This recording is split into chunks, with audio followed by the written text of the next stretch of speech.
大家好，欢迎来到学识 Plus。今天我要给大家介绍为职场人士打造的情绪管理这本书。本书推荐给那些希望更好地与自身情绪相处，同时减少人际关系压力的读者。今天视频的内容包括以下4个部分：第一，认知是如何左右我们的；第二，了解自己的认知偏差；第三，去除自己的思维定式；第四，减少人际关系的压力。首先是第一部分，认知是如何左右我们的。在时间紧迫或心情焦虑时，我们常常难以控制自己的情绪。然而，在日常生活的忙碌中，如果无法有效管理情绪，可能会对职场、人际关系等方面产生不良的影响。例如，如果对过去的言行过度反思，会导致我们无法集中精力在当前的任务上，因他人的一句话感到沮丧，难以摆脱负面的情绪，从而产生为什么只有我不顺利，事情本不该是这样的等消极的想法，陷入到抑郁和低迷的状态，羡慕他人的成功，认为他们总能轻松克服困境。然而，作者通过采访了很多位被称为成功人士的企业家和知名人物，发现，无论多么成功的人，也会面临未来的不确定性和复杂的人际关系所带来的困扰，情绪波动同样很剧烈，甚至会经历低谷，感到绝望。那么，这些成功人士是如何克服困境的呢？研究表明，他们了解自己容易陷入消极情绪的模式，并学会了与情绪共处的方式。通过调整思维方式和设定调整情绪的时间，他们能够迅速恢复心理的平衡。其中一种行之有效的情绪管理方法源自美国的认知行为疗法 CBT。该疗法通过调整个体对愤怒、焦虑、沮丧等负面情绪的认知，帮助人们与情绪保持适当的距离。其核心是关注情绪产生的根本思维模式及思维定式。心理调节的第一步是要认识到，过去经历的负面情绪与固有的思维定式密切相关。从童年开始，我们经历了各种失败和挫折，遭遇过批评或被嘲笑，心理因此受到创伤。这些经历让我们在潜意识中形成了消极的自我认知。每个人都会受到过去经历塑造的消极情绪和思维定式的影响，这使得我们在面对类似情境时，自动产生消极反应。然而，这些思维定式往往存在误导性，它们可能源自过去一直如此或大家都这么认为的刻板信念，即便他人并不这么看待我们，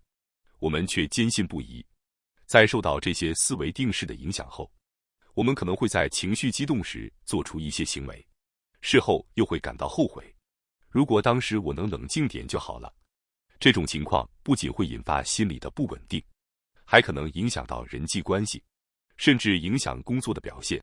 在认知行为疗法中，像这种固有的思维定式和信念被称为认知。认知行为疗法通过改变个体对事件的认知方式，来改善由此引发的情绪和行为。认知行为疗法的创始人阿尔伯特·爱丽丝博士提出了一个重要的理论：事件本身并不会直接导致情绪，而是我们对事件的认知决定了我们的情绪反应。举个例子，公司老板提出今年的销售额目标是2亿元，那些认为过去从未达成目标的人，可能会直接认为这根本不可能，而那些相信只要努力挑战就能成功的人，会充满干劲地迎接这个挑战。同样的事件，不同的认知方式，带来的是完全不同的行动和结果。换句话说，事件本身是中立的，最终结果是我们对事件的解读所决定的。许多人误以为不愉快的事件直接导致了痛苦，但实际上，事件和情绪之间存在一个认知的环节，正是这个环节决定了我们如何感受和反应。因此，大多数心理困扰的根源并非外界事件或他人，而是我们自身的认知方式。爱丽丝博士进一步指出，如果我们能够调整认知方式，不仅可以改善日常情绪低落，还能有效缓解失眠、抑郁等心理问题。接下来是第二部分，了解自己的认知偏差。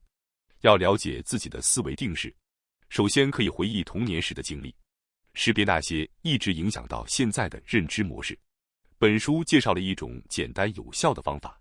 回想父母、朋友或周围人曾对自己说过的话，并将它们写下来。例如，要守规矩，快点，别磨蹭等话，许多父母在日常生活中常常无意识地说出，或者在情绪激动时对孩子发火。父母的这些话并非出于恶意，但他们可能在孩子心中留下深刻的烙印，成为潜意识中的认知定式，最终深埋在记忆中。这些话语可能在平时不会浮现，但当遇到某些特定的情境时，它们便像困住我们的铁笼，突然涌现，激起强烈的情绪波动，甚至导致情绪的失控。成年后的行为模式可能源自童年的认知偏差。在工作中，如果未能取得理想成绩，我们可能会严厉批评自己或他人，甚至拼命工作至身心疲惫。这种反应可能源自童年时，父母常常告诫我们，你要更努力，或是我们渴望得到更多的认同和表扬。长大后，如果我们总是背负沉重的责任感，习惯凡事都要稳重可靠，这或许源自小时候经常听到父母说，你是哥哥，要懂事，你要照顾弟弟妹妹等话语。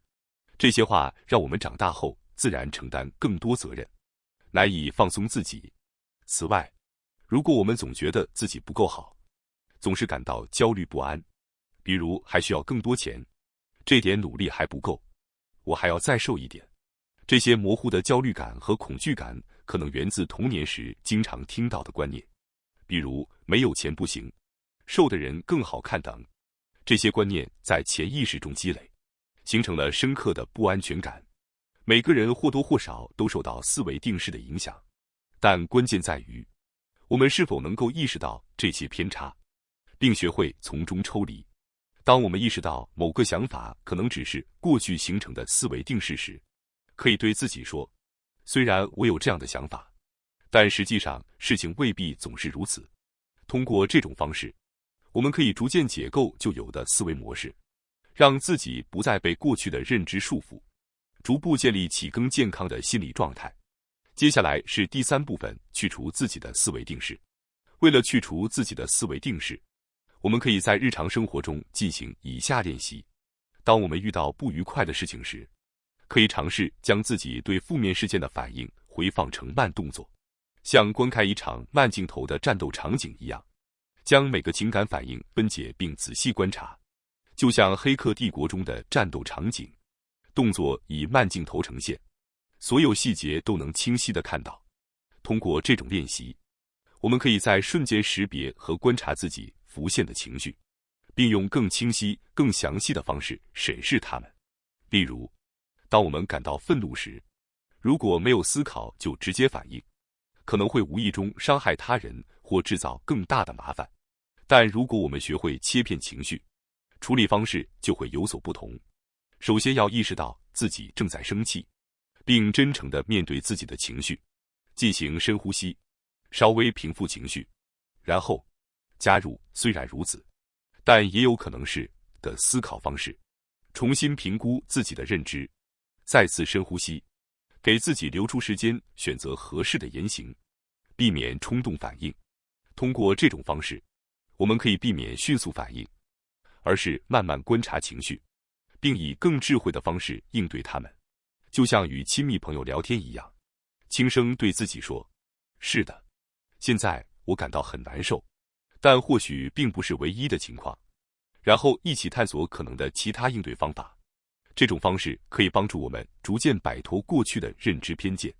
放下旧有的思维定式，并非易事。但为了能够和多样化的人群和谐相处，我们必须学会从我总是对的认知框架中跳出来，学会灵活应对。虽然如此，但也许还有其他可能性。这种柔韧的心态是实现良好心理调节的关键。最后是第4部分，减少人际关系的压力。幸福与人际关系的满意度成正比。哈佛医学院的罗伯特·沃尔丁格教授领导了一项著名的研究，该研究追踪调查了人们从青少年到老年时期的幸福感，持续了整整84年。研究对象超过2000人，探讨了长寿与幸福的关系。研究结果表明，在80岁时最为幸福的人是那些在人际关系上感到最满意的人。这项研究还指出，在50岁时拥有良好人际关系的人，到了80岁依然保持着这些关系，并且感到幸福，即使身体出现不适，他们的心理状态依然幸福，因为他们有可以依赖的人。良好的人际关系不仅能带来幸福感，还有助于大脑健康。那么，如何才能建立和维护良好的人际关系呢？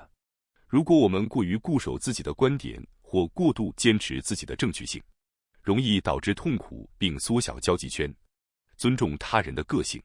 欣赏与自己不同的人，并学习他们的优点，能够帮助我们拓展人际关系网。人际关系是压力的来源之一。许多统计数据显示，人际关系是压力的主要来源之一。为了与具有不同价值观和观点的人保持良好关系，并尽量保持愉快、轻松的心态，以下6个建议非常重要。一、有意识地进行心理控制。在情绪激烈时，先冷静下来，控制自己的反应。2、接纳自己与他人本来的模样，接受自己和他人的不完美。3、不要认为自己的观点绝对正确，尊重他人的想法与观点。4、避免背后议论他人或传流言，尽量不参与负面讨论。5、创造有趣的谈话话题，分享轻松愉快的话题。6、耐心倾听，不打断他人讲话，等对方说完再发表自己的意见。同时，我们也要记住，作为人类，难免会在某些时刻陷入负面情绪，偶尔会谈论不愉快的事情或抱怨。这时，互相理解和接纳是很重要的。可以以幽默的方式结束对话。说了这么多，可能有点过头了。这种方式能够有效减轻人际交往中的压力。笑声是最好的心理护理。如果我们身边的人情绪低落或陷入负面情绪时，可以采用认知行为疗法的技巧给予鼓励。虽然如此，但也许并非完全如此。您依然有许多美好的事物。用这种方式给予支持和正向引导。在这个100年人生的时代里，我们有能力选择自己的人际环境，以此来保持幸福的心态，珍惜与他人的关系，保持内心的平静，并在日常生活中逐步加入心理控制的技巧，用温柔和安宁的心情度过人生的每一天。感谢大家收看今天的节目。如果你喜欢我们分享的内容，记得点赞、订阅并开启小铃铛通知，第一时间获取我们的更新。在下次的节目中，我们将继续为大家分享更多有益的内容。再次感谢大家的支持，我们下期再见。